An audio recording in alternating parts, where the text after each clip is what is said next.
it's not a philosophy. I think I find an emotional hook for everything I do. What is my next thing which I'm going to do? Professionally, personally, except for the finance, that's not been money has never been my goal. So that's one of the things which has really kept me going. I feel that follows that. I've been fortunate that I do, but I find an emotional hook. I always kind of have an inner confidence. I have an inner self-belief that never wavers. I don't know how, but even if somebody tells me I'm the worst artist in the world and my life is over, I always find a voice inside me that says that this is larger. You know what I mean? There's something greater. There's something bigger. And we're going to do it. And it's going to happen. It's predestined.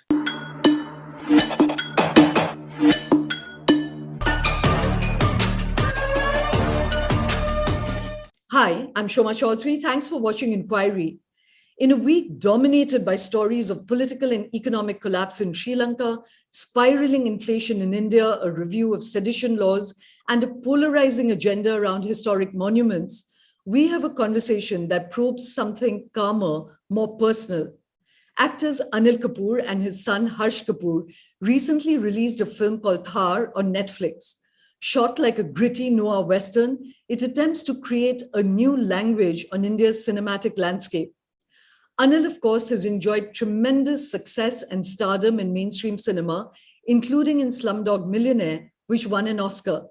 But over the last many years, he's pivoted to making more interesting and offbeat choices that challenge him as an artist. Harsh, on the other hand, despite being a star son, has stayed away from mainstream cinema and has been charting a more individualistic course that is challenging and rewarding as an artist. So it'll be interesting to find out what drives their creative choices and what does it take to be a purist in the pursuit of a very public art. Anil and Harsh, I really enjoyed Thar, and it's a pleasure to have you on Enquiry. Thank you very much for joining me on the show. Thank you for having us. Thank you. So Harsh, I want to start with you. I really enjoyed Thar. It's a completely different, it kind of marries a very Western sensibility with a very Indian tonality. But right. What drew you to the film? What made you want to make that film?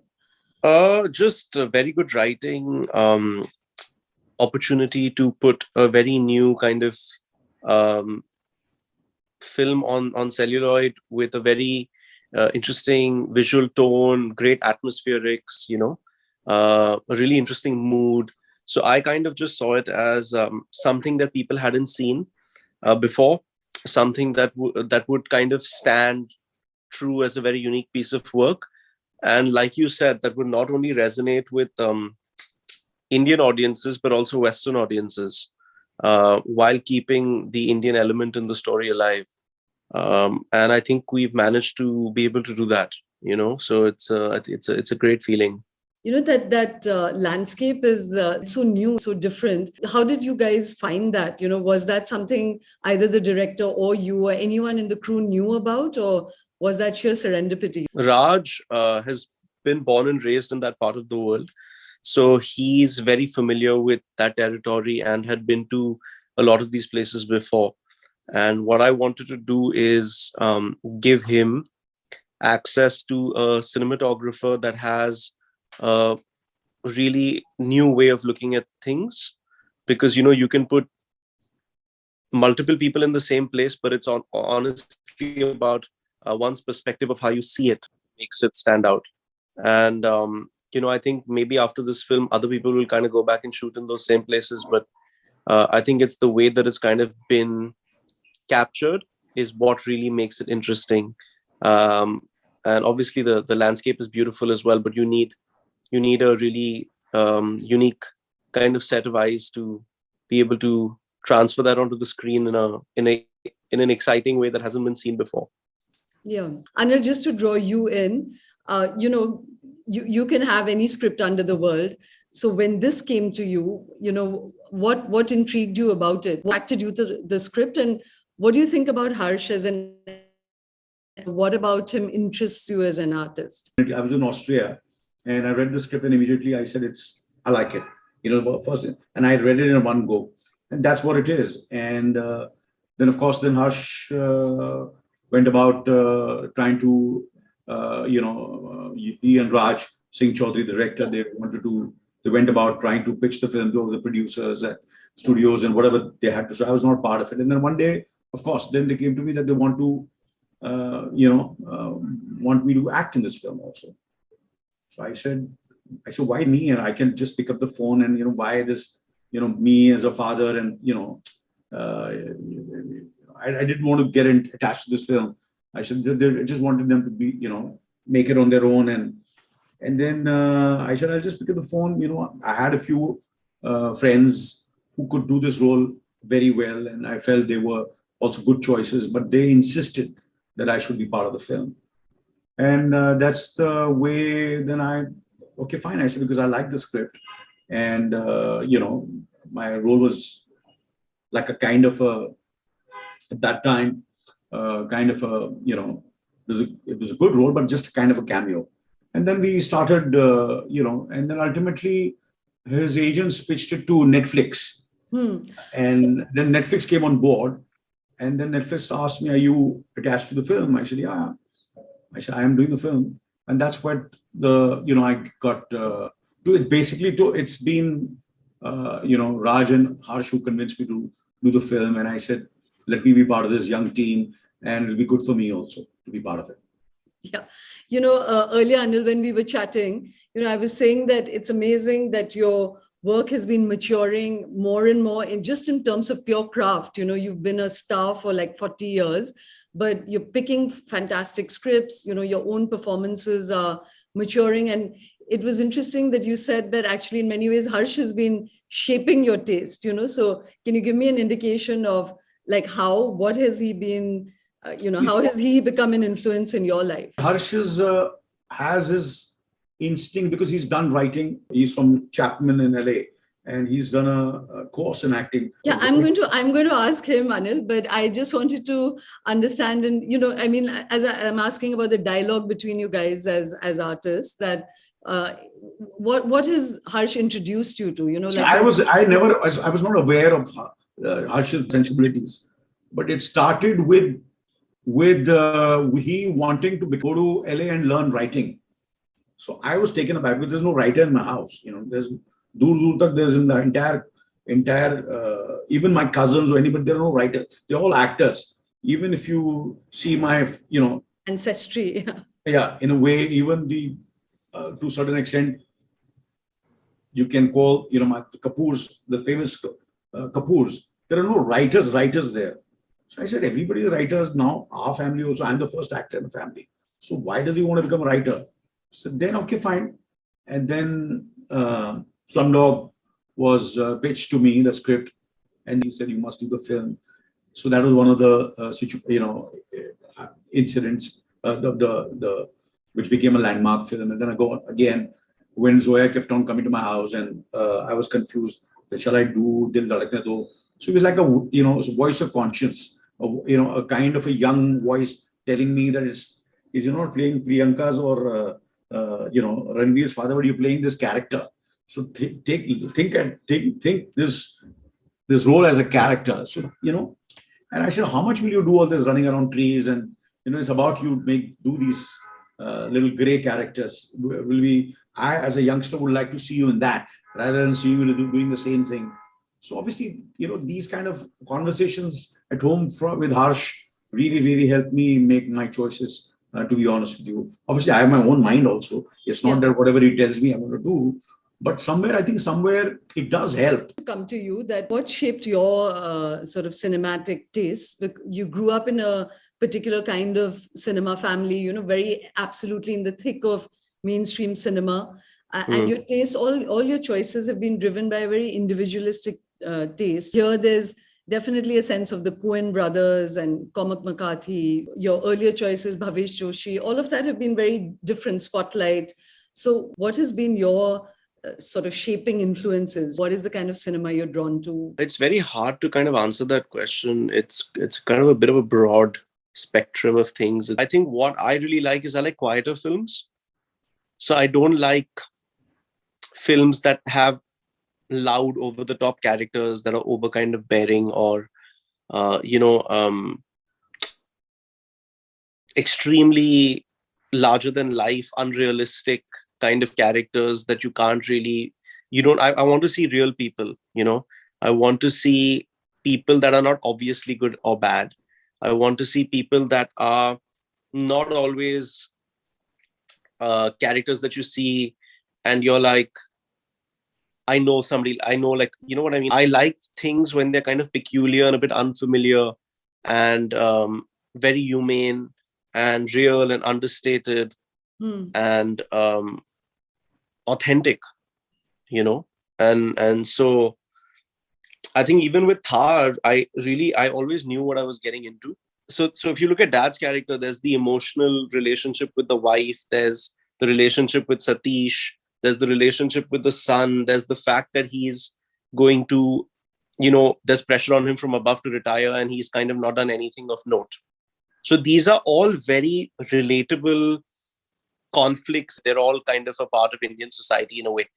With Fatima's character, she's kind of the infertile woman that's in this abusive relationship and doesn't really know a better life until this stranger kind of walks into her house, and he's kind of gentle. With my character, it was kind of designed to be very opaque and mysterious, to a point where it's completely unrevealing and devoid of any emotion, you know.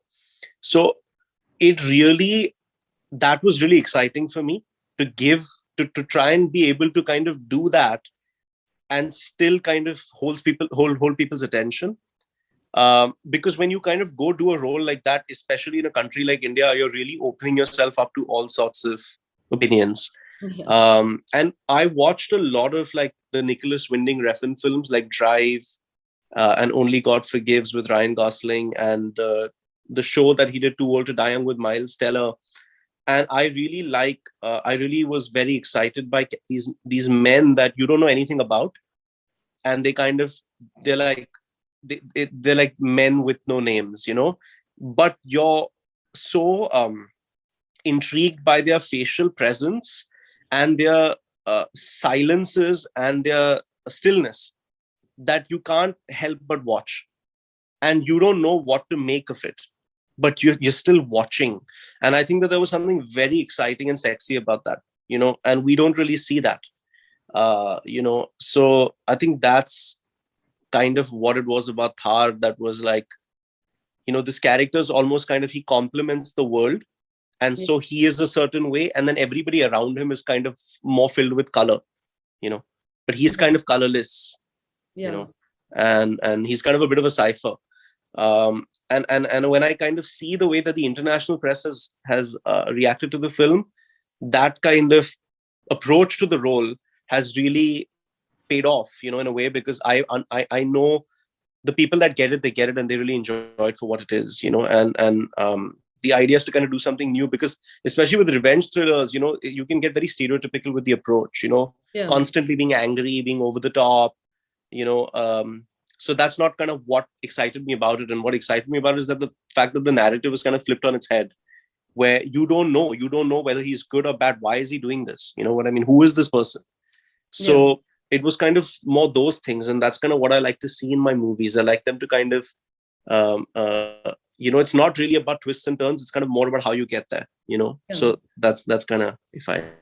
Yeah, I mean, you put it really well. And I think what I really liked about the way you played it was that exactly that, you know, right through you're kind of, you seem this mild man, you know, there isn't any obvious violence. And then there's just this horrific side.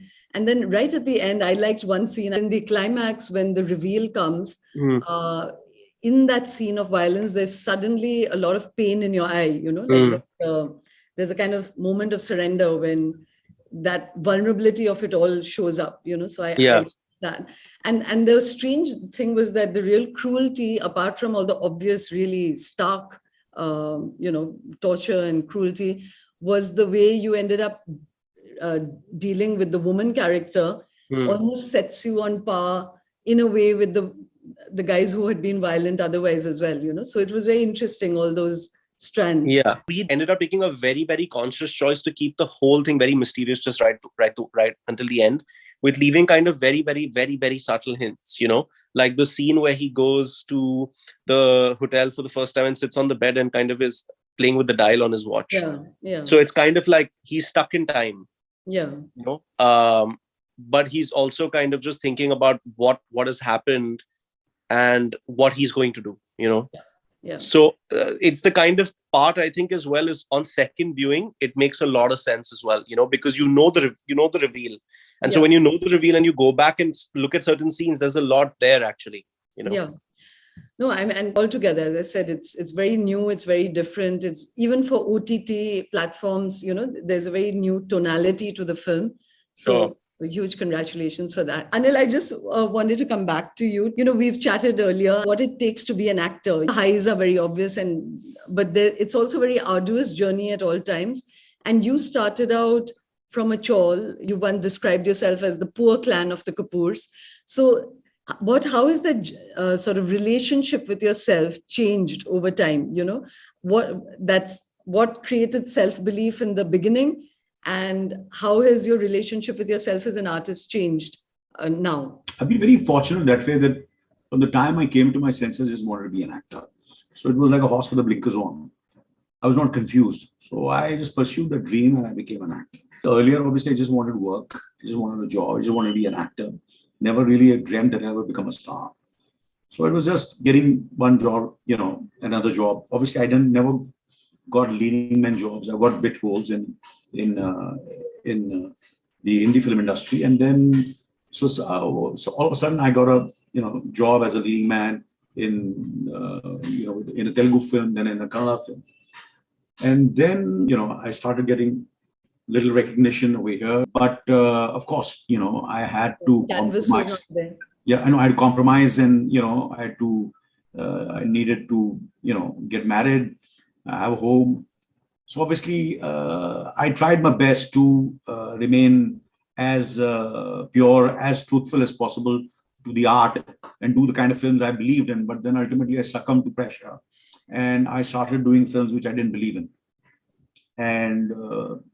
And some few of the films clicked, and I said, "Oh, this is easy money, man. This is good money, and I can do this also because I got people like me in those films."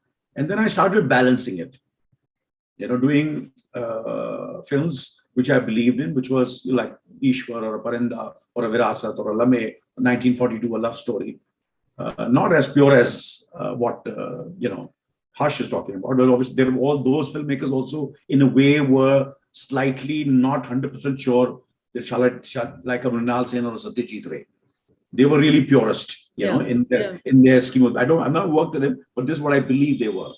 A few filmmakers like with Gata, but these filmmakers over here were slightly. We'll make this kind of cinema, but little, a little more relatable. So there were highs and lows. Sometimes I was very confused. So do I do these kind of films or do I do that kind of films? But I stuck to my situation where I would do 2-3 films which were, the mainstream, what the trade wanted me to do. But one film I would really push in the kind of films I believed in. Yeah. But I was fortunate that sometime or the other, there was some filmmaker who would come to me, which I felt I could relate to. And that's the way. And then, of course, I learned so much from, all these filmmakers. I was very fortunate, some writers, and kept on. And then I would go back to my original, the way I was. I remember you said that because you were coming from, in a sense, a fairly impoverished setting, and it was difficult. You didn't love your looks, but you used to look into the mirror and say, "You're one good-looking bastard," and that you propelled yourself with that kind of confidence. So there was a kind of external thing of wanting to be a star. Today, when you look at your craft and you pick your scripts, how has that relationship changed completely? I'm much more fearless now, much more relaxed, much more calm. Because what happened is, I think I took a decision about a decade and a half back, where I said, now let me not be into this, like stock and shares, this thing of mere film itni mein bikti hai, mera satellite mein bikta hai, mera, this is the kind of, if when I become a part of the film, this is the kind of business the film might do before the film releases, you know. And so I said, let me get out of that because there's too much of pressure. And I said, let me do just great characters, great roles, and focus myself in improving my craft as an actor, but still remain in my mind and heart. I still, when I do a film, I do it as like a leading man. Yeah. You know, I don't do it as if I'm the supporting actor or I'm doing a character. Today also, when I do a film, in my mind, I'm a leading man of the film. I understand the hierarchy, that there is a young hero who's actually shouldering the whole film, but on the set, in my body and my conscious, I'm still the leading man, you know. So that, but I don't make it obvious. I respect the entire, when I did Slumdog Millionaire, like these youngsters were the faces of Slumdog Millionaire, and I was behind, and I respected that. And obviously, till they didn't call me in the front, I would not come. I would remain. They would say, hey, Mr. Kapoor, please, you're the big star. Please come in the front and take this picture. So then I would come in the front. So that has been my kind of thing. But in my heart of heart, I know that I'm a leading. So in that, I'm feeling like that, but still, very comfortable. So films, all kinds of roles are coming to me. I'm not stressed. Your film, has to become a big success or has to have this kind of opening, or so I think I'm having the best time of my life. That I am getting all the the best roles, and all the young filmmakers are because the kind of films I've done are also pitching me films and roles, and then I'm trying to improve myself, and matter of fact, working even harder than what I used to work earlier on my roles, preparing it, working with the best team, having acting coaches. I still have an acting coach. Like Harsh introduced me one or two of his acting coaches. So I work with those acting coaches. Sometimes I have a acting coach which I introduce to Harsh. So we still have teachers and people who are superior in dialect or language or in understanding a character, and sitting with them and learning as much as possible so that we can still give something which, and they help me at least, if I am wavering in other distractions, they get me back into the zone of being doing my best as an actor. So I am surrounded fortunately, and I made myself also surrounded with people who are slightly helping me become what I am. Deepen your craft, yeah. Yeah. So, Harsh, to come to you, I was just saying that your father Anil had spoken about that in many ways, whether it's like a healthy vanity, that he bolstered himself with that self-confidence. A lot of it was to just keep reassuring himself that he had the looks, he had it in him to make it to mainstream cinema, become the star, which was the big deal, when he was entering films. You've already spoken about the fact that your sensibility and your intention is different, but cinema, and it's such a public art that it's a very painful process in many ways. One's failures and one's successes it's like just there glaringly, and then when you're a star's son, then there's even higher pressure. So I wanted to understand, as an artist, and I think that'll resonate for many people who are trying to make it in life as well, that after Mirzya, which did not do well, then you made a choice like Bhavesh Joshi, which I was reading, even though Vikram Motwane had not chosen you, you actually pursued it with a lot of conviction until you finally got the role. And then that didn't do well. And then, you actually went away for a couple of years. So what was driving your self-belief, and what happened to you after, as an artist and as self-confidence? Help us understand your mindscape after these two flops, being where you are. I mean, first of all, I'm trying to see, the thing about the whole flop thing is that the flop is a bad word. Let's just raise that. I mean, the whole thing about a flop is, I think 90% of my favorite films in the whole world are disasters at the box office. You know what I mean? So I never really, that's a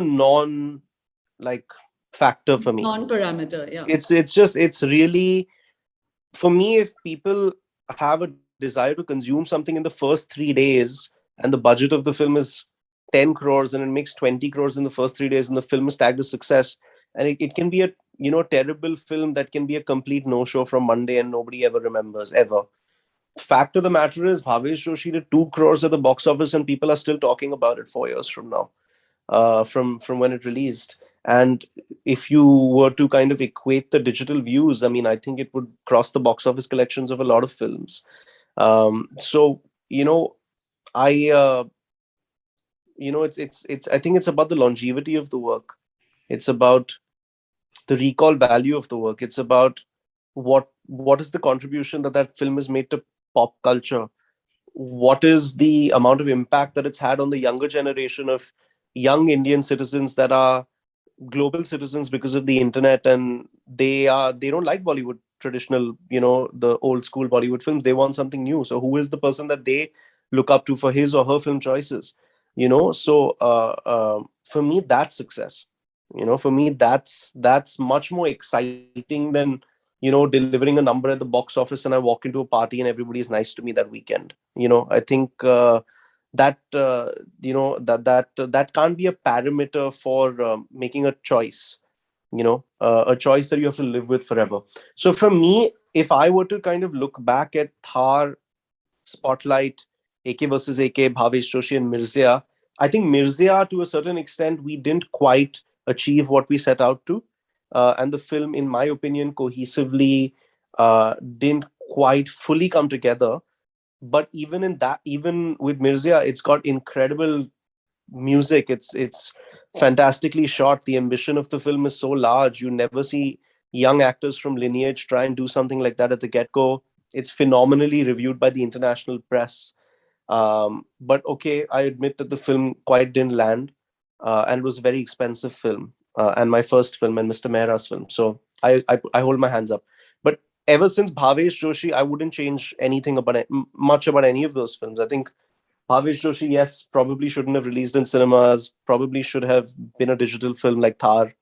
And the conversations around it at the time would have been very different. They would have been like sacred games.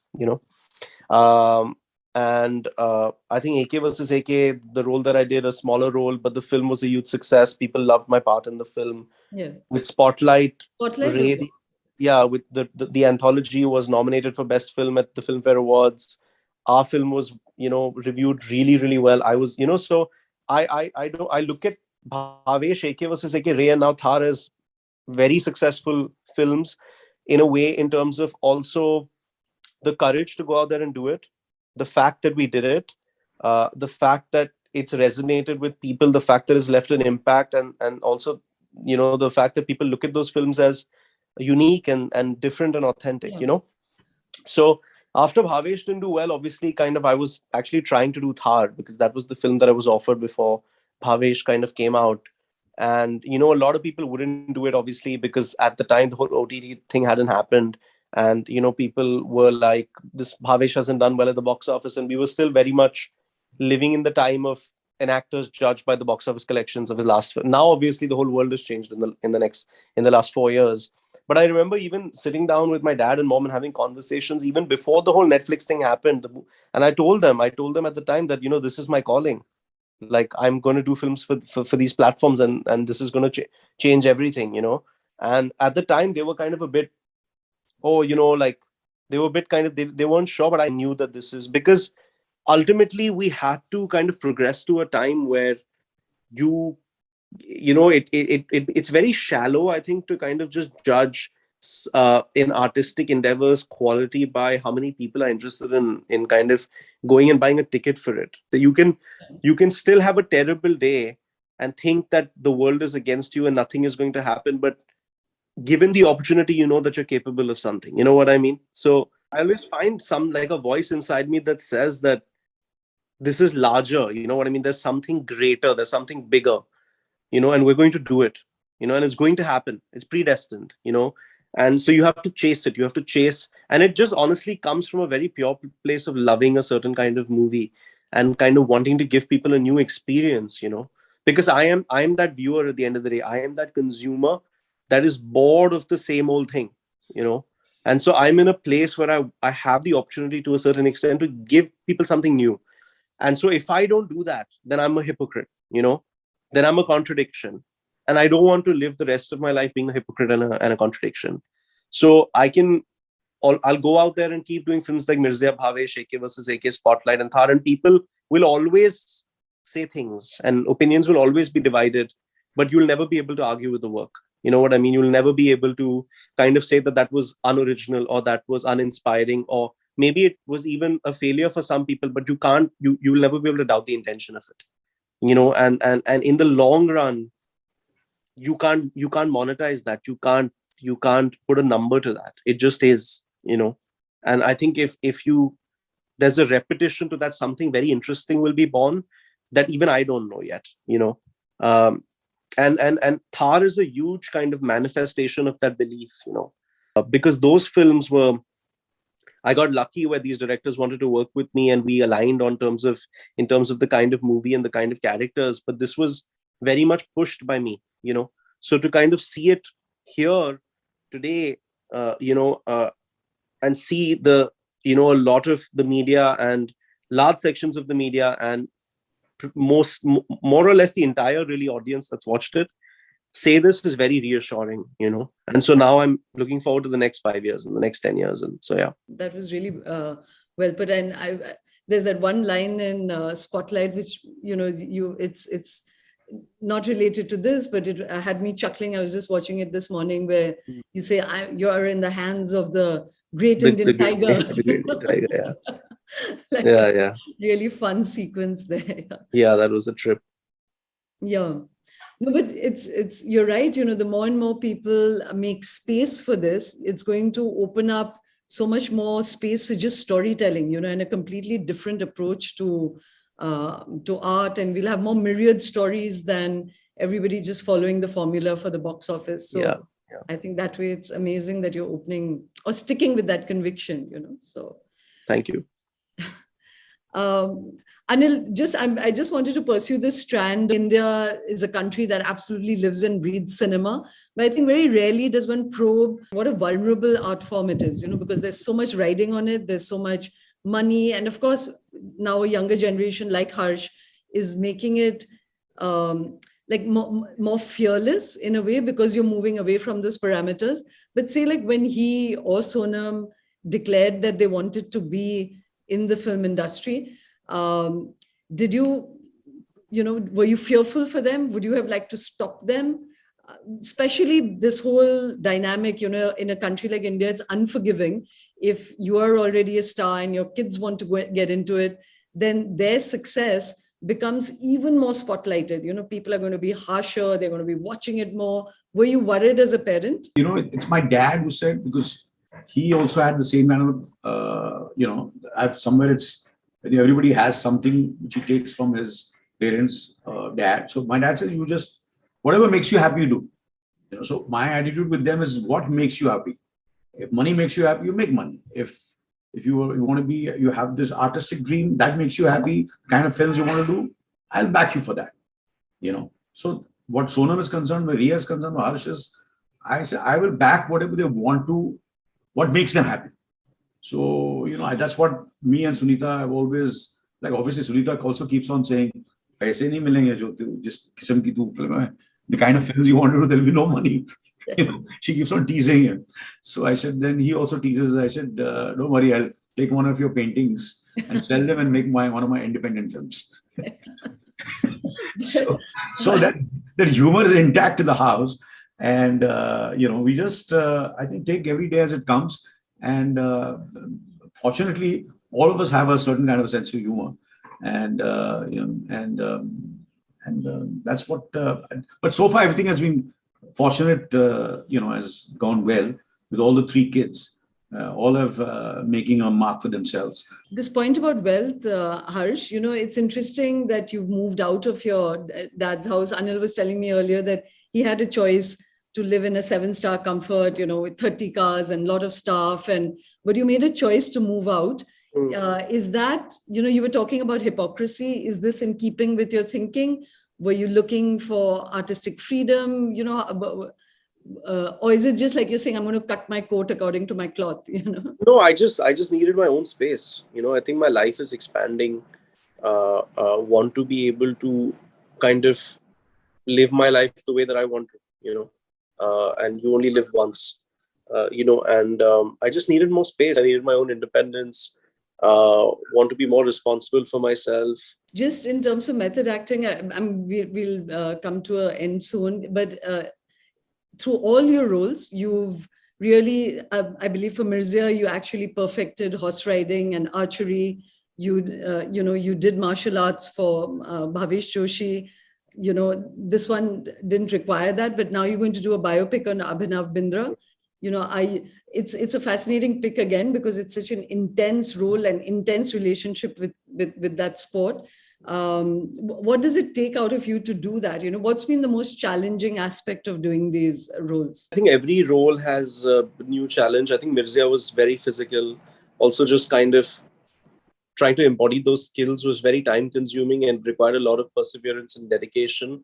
And also just trying to figure out, in terms of the first time you're facing the camera, trying to get more comfortable around the camera, trying to kind of just understand how really it works, kind of, the film performance on film, and all of those kinds of elements. I think Bhavesh was very physical again, but also kind of emotional, and just a very, very difficult film to shoot. We shot 80-90 days, Bombay nights, rain, outdoor, long days, 16-17 hour days sometimes, and was surrounded by some very, very good actors in Bhavesh, and it was quite a challenging part. With AK versus AK, very challenging, because you have two scenes in a film with Anil Kapoor and Anurag Kashyap, and if you're bad, then the media is really going to tear you apart, and the director is going to probably cut your scene out of the film. So how do you kind of make that material engaging and entertaining enough for people to kind of remember you when the film is over, or remember your part? So a lot of work with my acting coaches there on kind of letting go and my comedic side, and kind of entertaining people, and kind of trying to elevate what was on the page and bringing a lot of myself to it, and almost taking like a theatrical approach to it, because it's shot more kind of like in longer takes, so it's not really kind of isolated, so you have to kind of do it like a more performance. And then with Ray, it was really me in a hotel for 1 hour, basically just doing random things, you know what I mean? So how do you, and he's not a very, in Ray, he's not a very likable character. He's a narcissist. He lacks empathy for others. He's extremely self-involved. He's very conscious about the way the society perceives him. So on paper, he's not really a person you should ideally like. So how do you kind of give that kind of character an element where you still kind of feel for him a little bit, or you're laughing at him, or you're laughing with him, so to try and kind of personalize that material, and kind of bring a lot of myself to it, my own vulnerability and insecurities to it, and kind of my own kind of wackiness and craziness to it. So and then with Thar, it was just kind of more about really trying to be still, about not trying to be anxious, about not trying to kind of emote all the time, and not trying to say this is my scene and I'm the leading actor and I'm going to stamp my authority on this scene. It was more kind of just about really focusing on your breathing, trying to be still, trying to internalize the thoughts of this character, focusing on those thoughts, be quiet, but still kind of holding your own and finding enough kind of nuance in that silence. And, eventually Thar became about how secure are you, really as an actor, where you can kind of do this. And, some people are going to think it's deadpan, so kind of let them think what they have to kind of think and just do it, and trust me, it's compared to AK versus AK and Ray and Bhav, it's the hardest thing that I've done, because it's kind of a lot easier when you have more emotional kind of tropes, and you're putting in more of a performance to distract people and make them like you, as opposed to kind of just trying to hold fort while the narrative kind of takes place, so yeah, so I mean, I don't really believe so much in the method, to be honest. I just kind of believe in doing whatever it takes, and kind of finding my own way into it. I don't believe so much in the method because I don't want it to be an unpleasant experience for everybody. You know what I mean? I don't want it to be like I'm only kind of interested in my process and stuff. I still want to be pleasant on set. I still want to talk and laugh with the technicians and kind of watch the monitor and kind of have a good time, and so I don't really take it that far. I just kind of try and do whatever it takes, really. So yeah. Yeah, I think everything that you've been saying speaks of your conviction, that even if you have a dark moment or you have, that lack of maybe public acclaim, but what's clearly coming through is that what's driving you is a kind of conviction about the kind of body of work you want to build, that relationship you have with your own art, and that you're very secure that it'll find the audience that you're trying to speak to in the first place. Sure. So that's great. Anil, I just want to end with you. I want to get a sense of your philosophy. Can you share any sort of really bleak, perhaps, moment in your life which would capture for us, like, what is Anil the man? Like, what is your philosophy which pulls you through? What's the philosophy that anchors you? It's not a philosophy. I think I find an emotional hook for everything I do. What is my next thing which I'm going to do?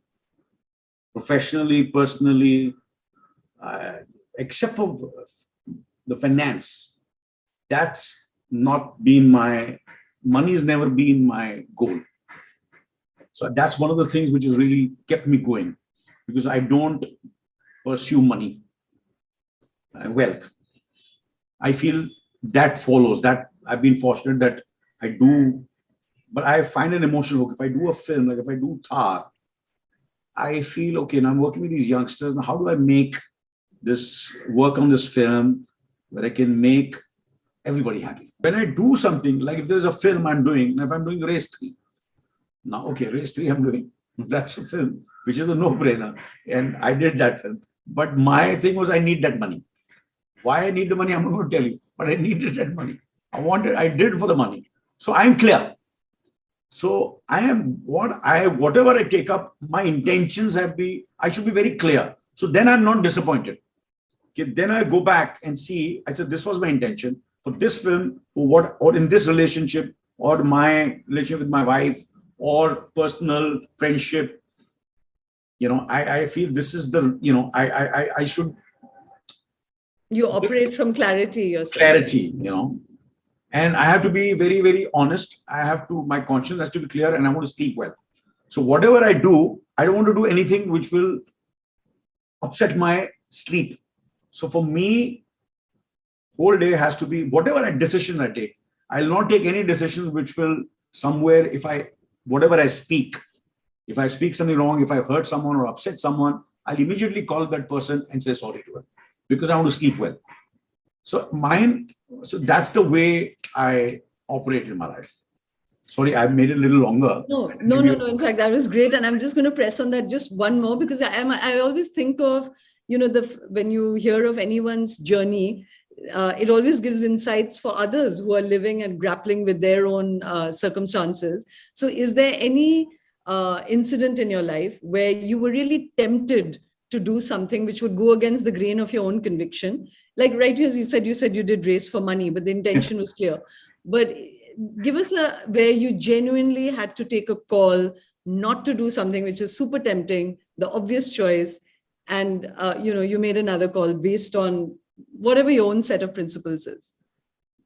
Like like I was dating Sunita, who was my friend, and then I started going around with her, and then the time came when I had to commit myself.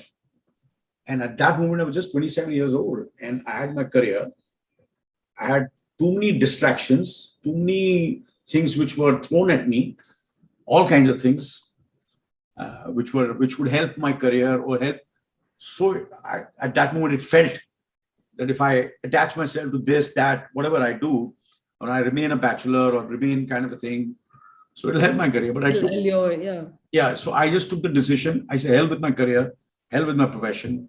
I don't care, whatever it is, but I'll take the decisions. These are the decisions I've taken truly with certain things, people who work with me, and in films, with directors, with filmmakers, and relationships.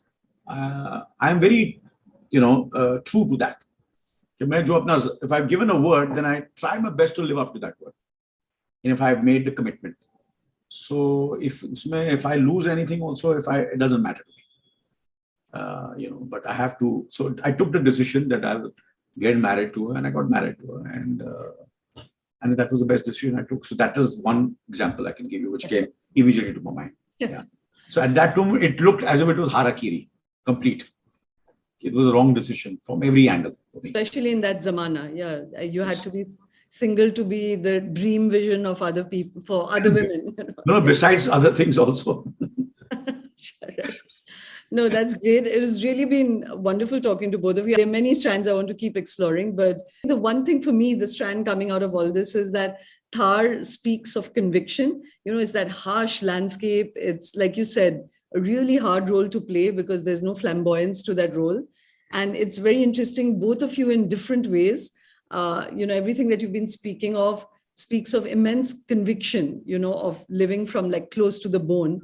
And that's open. You, Anil, opened up space, Slumdog Millionaire, all of that. You opened up that bridge between Bollywood and Hollywood in so many ways. And now your later work is, creating that transition, because otherwise, for women, of course, but even for men, everyone was frozen in time. You had to do the same kind of roles. You're making space for new roles, and Harsh, with his conviction, is making space for new kind of cinema. So that's great, and salute both of you for doing that. Thank you. Thank you so much. Thank you so much.